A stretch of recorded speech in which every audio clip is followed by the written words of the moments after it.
December is here, and with it, the last book of the Bible, the book of Revelation.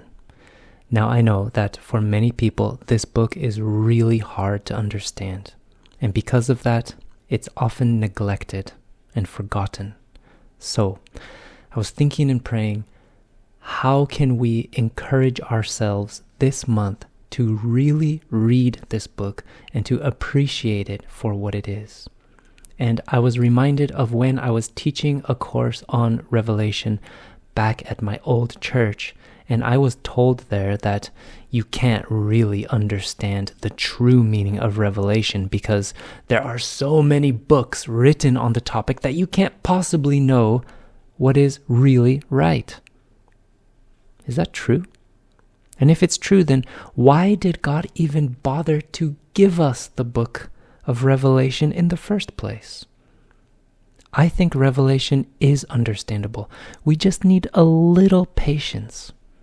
So let me share with you an example from the Bible that helps me when I come to the book of Revelation.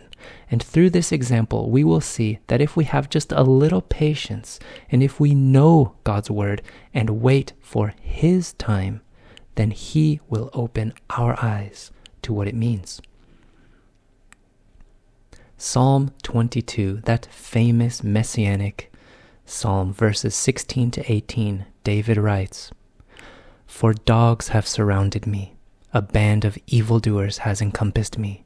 They pierced my hands and my feet. I can count all my bones. They look, they stare at me. They divide my garments among them, and for my clothing they cast lots." Now, when we read this today, we immediately understand that it's talking about the crucifixion of Jesus Christ. They pierced my hands and my feet. It's clear. But what we don't realize is that crucifixion as a method of execution wasn't even invented until 500 years after David wrote this psalm. So imagine you are transported back to when David was alive and he wrote this psalm and you had it in your hands and you read, "They pierced my hands and my feet," and you thought, what does this mean? Well, crucifixion wasn't invented at that time, so you couldn't know. You'd have to wait. Then Jesus comes along. He is crucified. They pierce His hands and His feet, and it clicks in their mind because they knew God's word and they were able to make the connection in God's time. God opened their eyes to understand what these verses meant. But they had to be patient and they had to know God's word. And the book of Revelation is in many ways the same. We need to know it, first of all, and then we need to be patient and wait for God to reveal His truth in His time.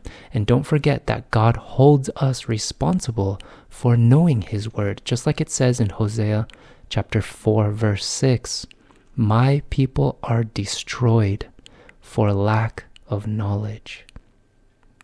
Let's also keep in mind the book of Daniel, which is known as the Revelation of the Old Testament. In chapter 12, verse 4, it says that in the end times, knowledge will increase. And look what's happening all around us. We are seeing knowledge increase at a rate that we've never seen in the history of the universe. It's absolutely amazing. So we'll never know when we will see God's revelation unfold before our eyes, but we are responsible for knowing it in the first place. And let's not forget that the book of Revelation is the only book that promises a blessing for those who just read it.